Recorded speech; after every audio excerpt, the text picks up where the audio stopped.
It's August 28th, 2017, 11:38 a.m. New York time. And this is Bring Your Own ID working group. And we have Alex, Gary, and Sal, and Gurinder on board.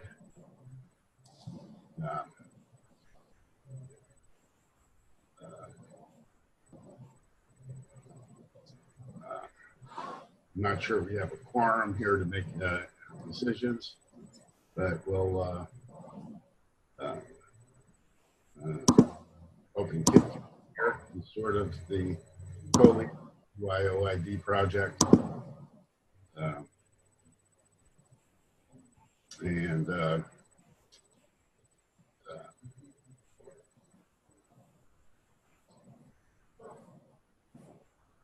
The first thing on the agenda is,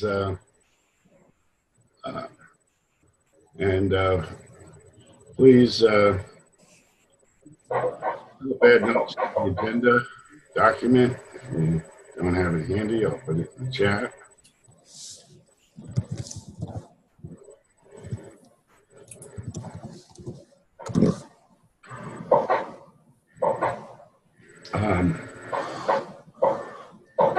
But we have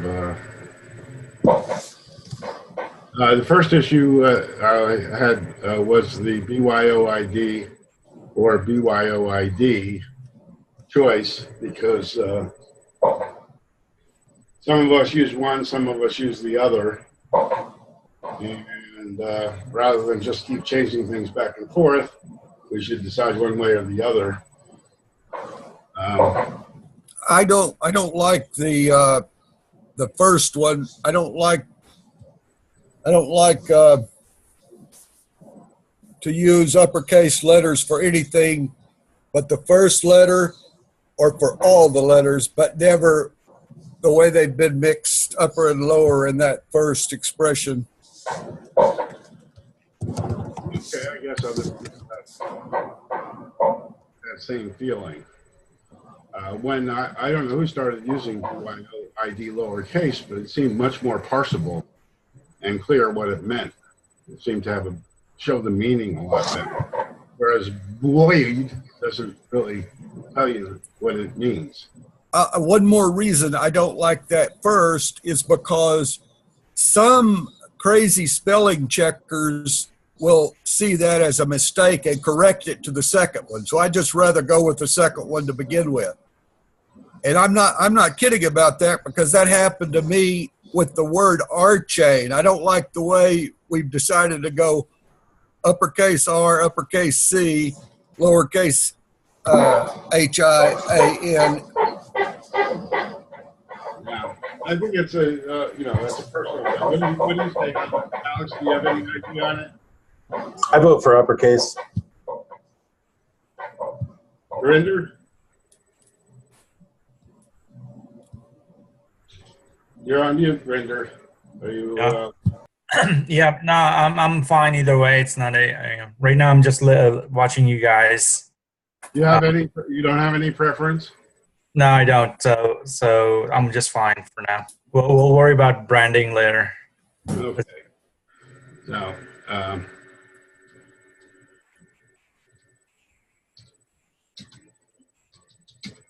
We'll just say for now. Okay, the IDB selection. Okay, we have an immediate need for a single sign-on, and we can't use a commercial service. It's not an option for us. So we need to run one ourselves.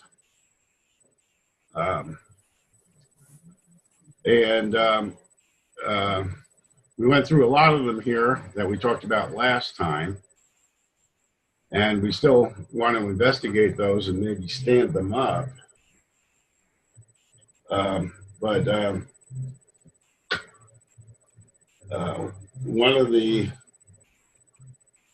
alternatives we have is to use Mattermost as an ID provider, which I just sort of realized it's still a somewhat complicated issue for us to get it to work. And we probably still need some code to connect with it.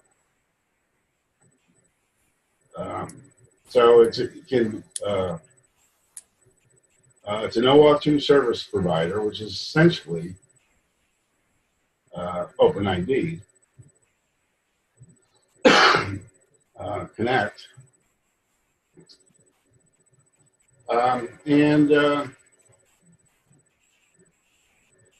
It can provide tokens that can be used in the integrations of the social ledger and other integrations to Mattermost, which sounds like a pretty good thing.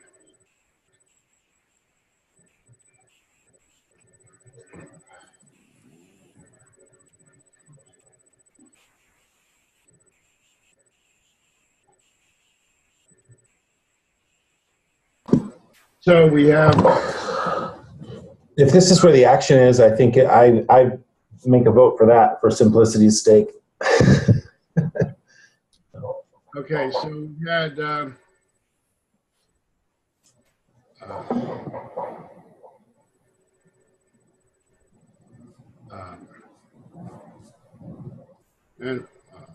let me just stick in here.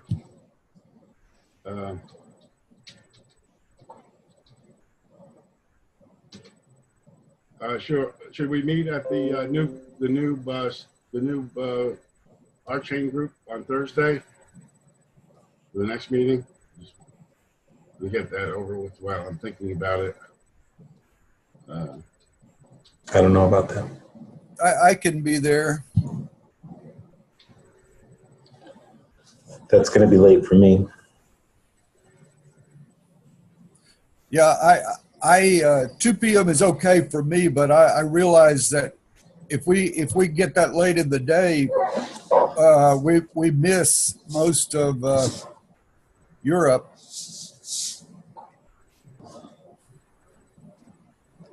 Jim?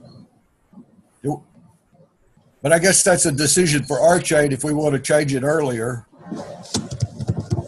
Well, we don't have to do it during the noob study group. We could do it at 10 a.m. I think. No, we can't. Yeah, Thursday morning is bad for me. We could do it Friday morning.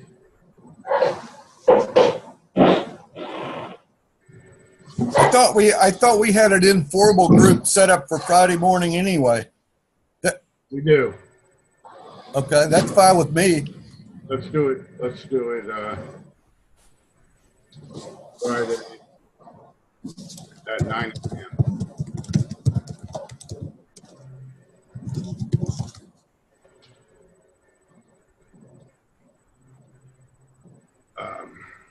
That's the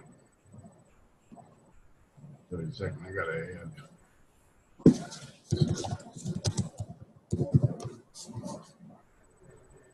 Is that the 30? That's the September 1st. Wait. When is that? I don't know. Okay.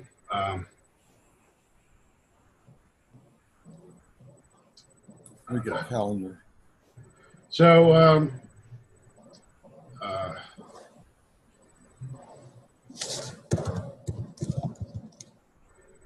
so I guess we'll investigate Mattermost, and I guess we still need. Seems like we still need a provider that's going to give the login, unless we just write our own login script.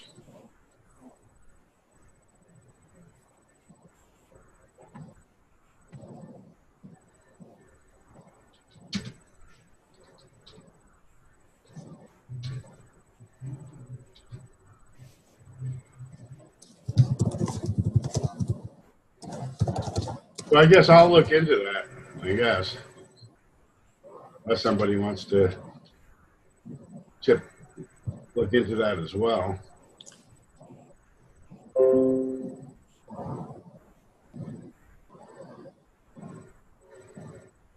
I'm not sure what you're asking about specifically. You're asking about what happens after you turn it on? Yeah. Okay. Well, How do how do we make the screen where somebody enters credentials and logs in with Mattermost credentials? I think part of what this is about is that the social ledger needs to be authorized with a token by each user. Isn't that part of what we're saying? Because Mattermost becomes the provider. So the account is at the domain of the Mattermost installation. And then the new application is talking to Mattermost. So you're authorizing this external application. Well, I think it's another thing.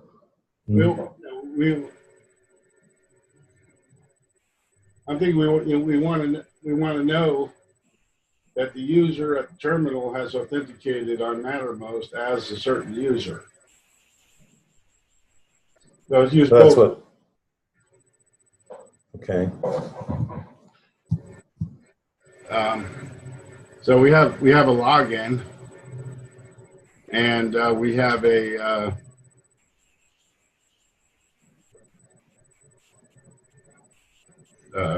is user logged in?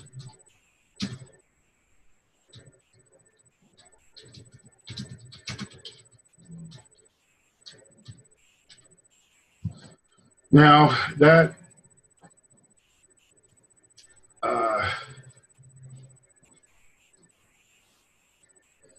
I'm not sure we can do that. I was thinking that we could. That's the other thing to look into here.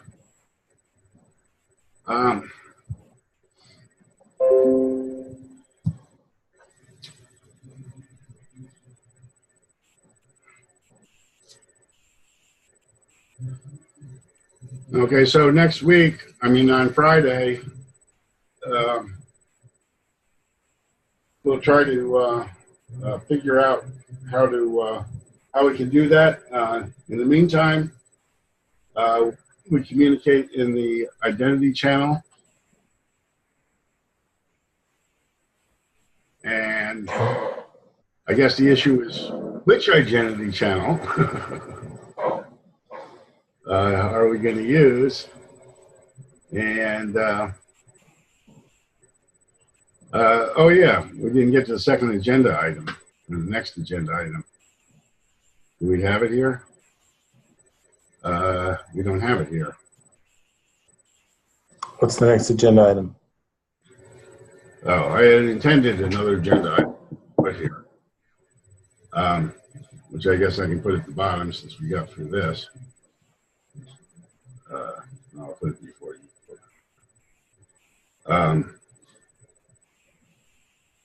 Now I'll put it up here.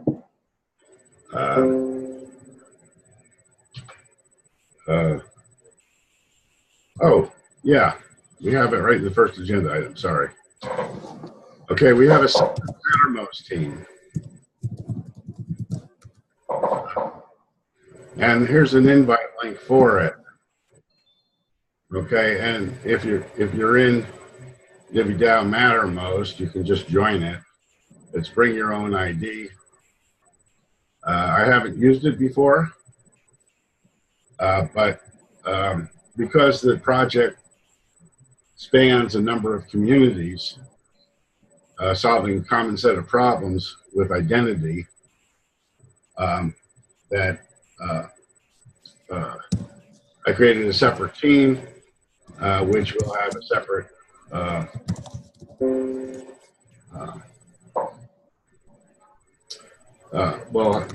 be included in the trial of the social ledger. And identity is a target for the social ledger.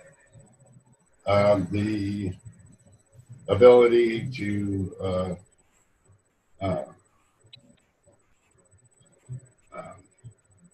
claim and verify factors, and to be able to delegate privileges to run commands from in Mattermost with the privileges that have been delegated to you by others.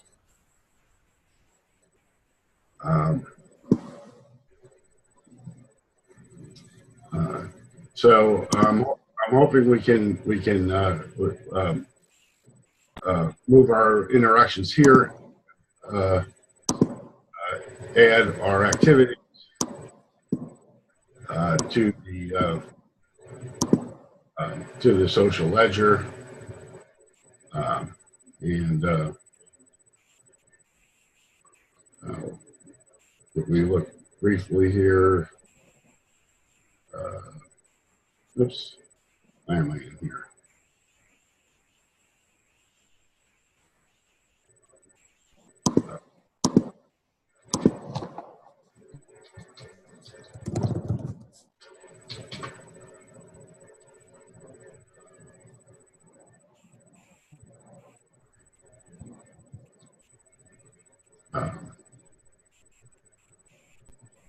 Now, if we, what we have now is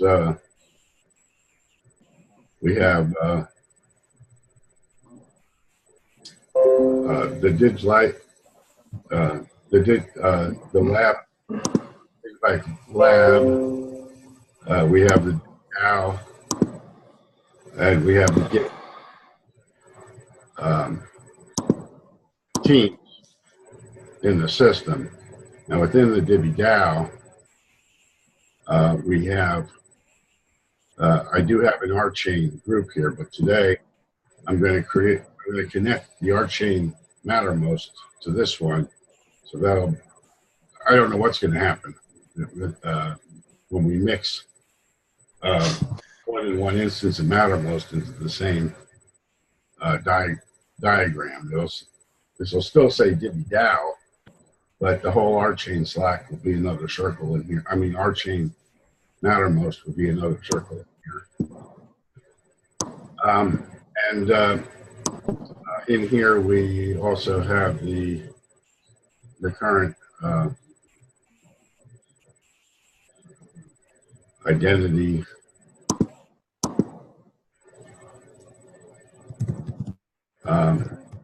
work group. And, if you could commit some effort to be in the identity channel in the DiviDAO Slack to be part of this work group, good. Which is part of this is in the identity circle, but it's the only action there right now.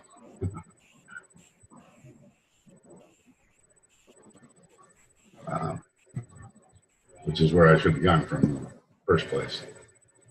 But I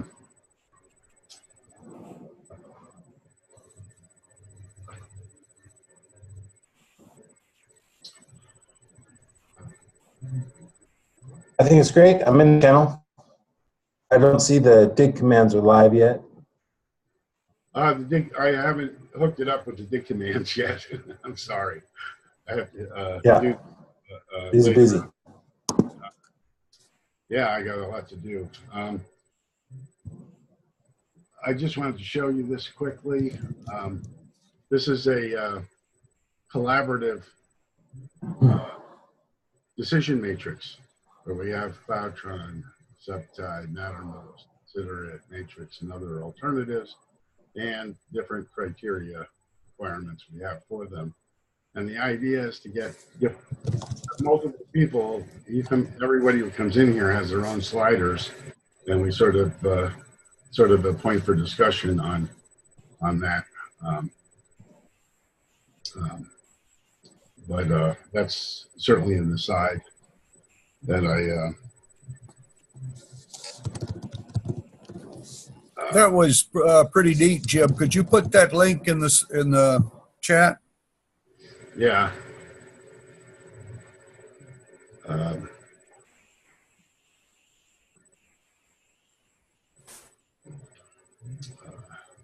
Where am I? Oh, chat's over here. Dieselinder. That's from Consider It guy. Travis talking whatever. Okay, and let's see the.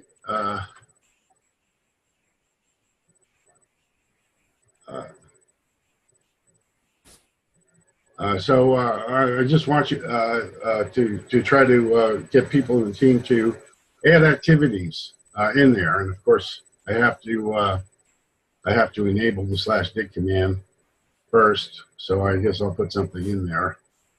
But join, and I'll send out a note. I'll send you a notification when the dig live command is live there. Okay. The last thing here was the UPort update.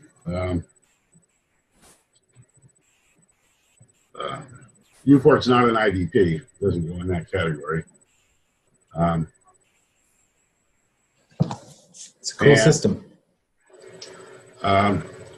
This, you know, I'd say look at the white paper. Links at the top of the website page there. Go through the white paper. I took a couple of important use cases out here, and it made it clear what we need to do is create a UPort identity for our chain. Create a UPort identity for I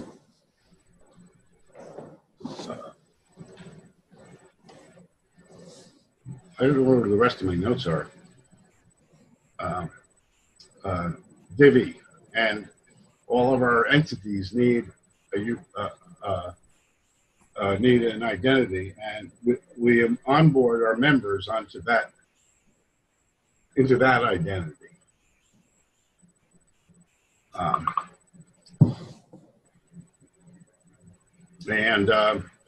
One of the things that seems to be missing from UPort is service discovery. I was unaware of this. At IIW, the way people were talking, they sounded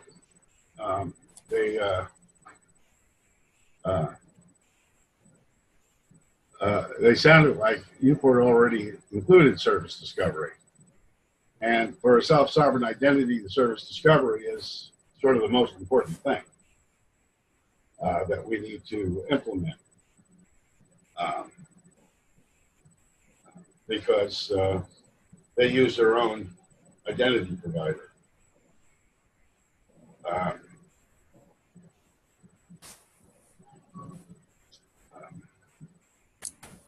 The other thing was that there's a lot of components here, server components.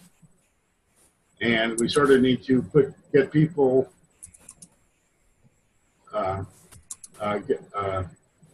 see if we can divvy up the task of standing up these components.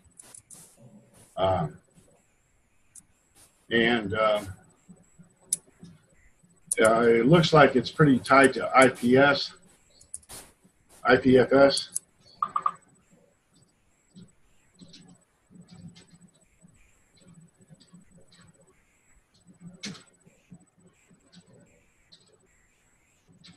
Okay.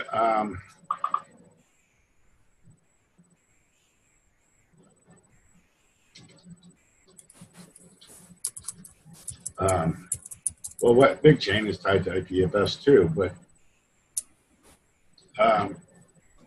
it seems like there ought to be. We need a way of sort of connecting UPort with other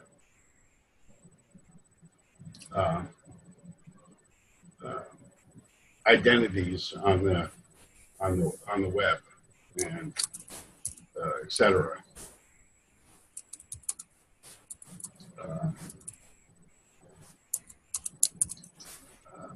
The factors themselves are not stored on Ethereum, stored somewhere else, and right now that somewhere else is IPFS. I'm going to have to go to another meeting. We covered the agenda here. Um, I will leave this on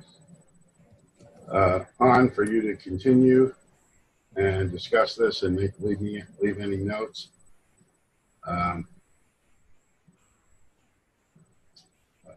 Okay, Jim. And maybe I'll come back. I don't know. Thanks, Jim. You're welcome. Thank you all. Thank you, Jim.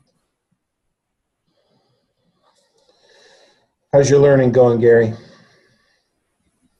It's going pretty well. I've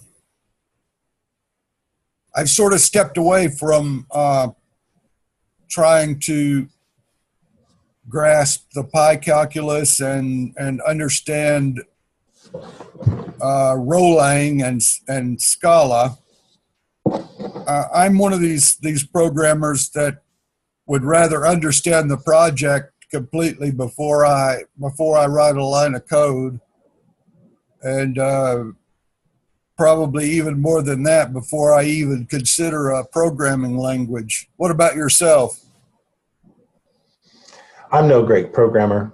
I'm much more of a let's do work together in a team kind of guy. Yes. I usually grok projects pretty quickly and make decisions based on what resources are available. So I'm really happy to see all this progress happening on the social ledger, and I know that everybody's got ideas about what direction they want to go, and I'm excited about listening to everybody's individual goals, because sometimes they actually cross over. We might get some stuff done, right? Yes. So. Yes, I agree. This way of learning things is it's new to me, and it's really exciting. I've accomplished a lot of things that I would have never thought I could do by working here in these learning sessions and working sessions. Also, Jim and Kit will occasionally get together and solve problems in real time. So it's a way to get to see how tools are used, and for others to see what you have attempted, and to make suggestions about how maybe your work could be improved. All good things, for sure. All good things. Have you typed in /dig yet? I have. I'm a big /command fan. But I've told Jim before, sometimes you don't want to give me access to certain tools, but no, those are fun. Yes, I want to spend some more time on that. Yeah, it's got me thinking about the projects that I usually work on day to day. I just built a quick little app in the last 2 days, and I'm building a lot of utility things for our program here. And it's nice to kind of like pull my head up and then come back and like, oh, there's like a new /command, and it makes this great new HTML5 canvas that's so beautiful, or whatever. It's like, this is great. I know it. It's they've done this so many times to me now that it's I come to expect it. When they say, oh, you've got to go check this out. I'm thinking, no way, there couldn't be another breakthrough on the horizon. And it's yet, very cool. Here it comes. Yeah. Very cool. Well, I'm still learning a lot about how to build an not anonymous but your own data BYOID, like what the requirements are for what we're talking about, and it shouldn't surprise that, of course, it goes against the grain in so many ways. But, it makes me appreciate things like, what is it called? Google's to-go service, where, you want to stop using something. So you go to some setting in your account and you can download all your data and delete it. I think it's called To Go or Takeout, maybe Google Takeout, something like that. But I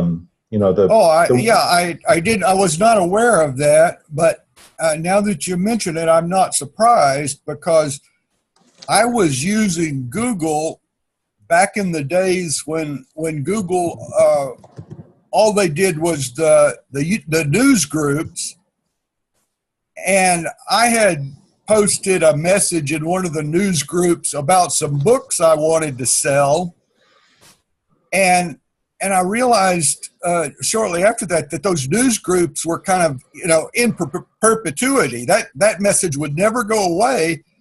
And so I did enough research through Google to find out that I could actually, if I could prove to them that I was the creator of that message, I could go in and delete it. And I thought that was pretty cool.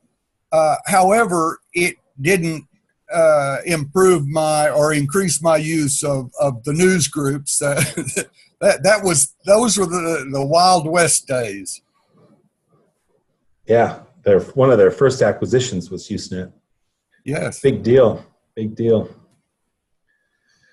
Even last year, I was being called in to work on mailman migrations and things. How funny! I can't believe that you guys are still around. I mean, I'm sure it's still there, but I don't make contact with it anymore. Yeah, so many things still exist. I would say the government is holding on to them with their fingernails, right? That's funny. Along with like graph paper. Exactly. Yeah, Ohm's law and things like that.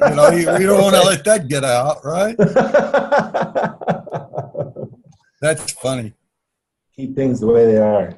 Well, a lot of this stuff is really new to me, and some of the assumptions that I would normally make in doing systems design, I've got to check myself and catch myself. So, but if we build one thing well, and it's this social ledger thing, it's exactly what I've been wanting to work on. That's one of the reasons I joined the Dig Life co-op, was to work on that.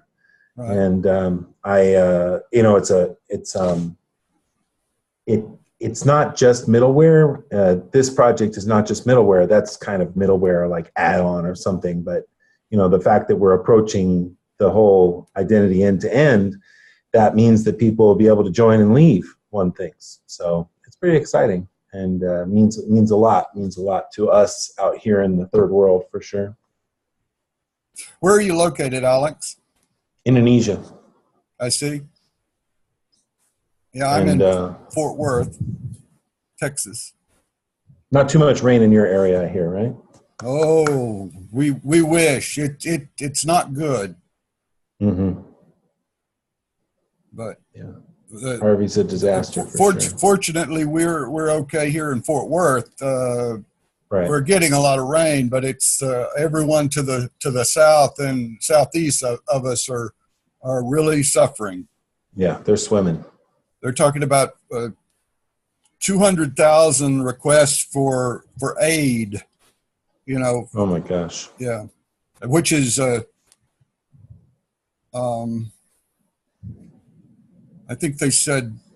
Well, actually, I don't know if that number is correct, but it's close to it. They said 20% of Houston's population will be seeking assistance from government and social services. I see. But probably shouldn't get off in this. My wife said this morning that 4 of the 6 people she knows in Houston have been displaced by this. So if that's any indicator of the severity of things down there, then we can only hope for the best. Right. Well, I'm glad you're out of the way of it, most of it, though. So that's good. Yes, thank you. Well, Alex, I think I'm going to take off here. I'm myself in this area of identity, I'm more of an observer than someone who can contribute much. So that's why I'm here. So, but I'm gonna leave the channel now. And very nice to meet you. And I hope to interact with you again soon. All right. Talk soon. Check you later, Gary.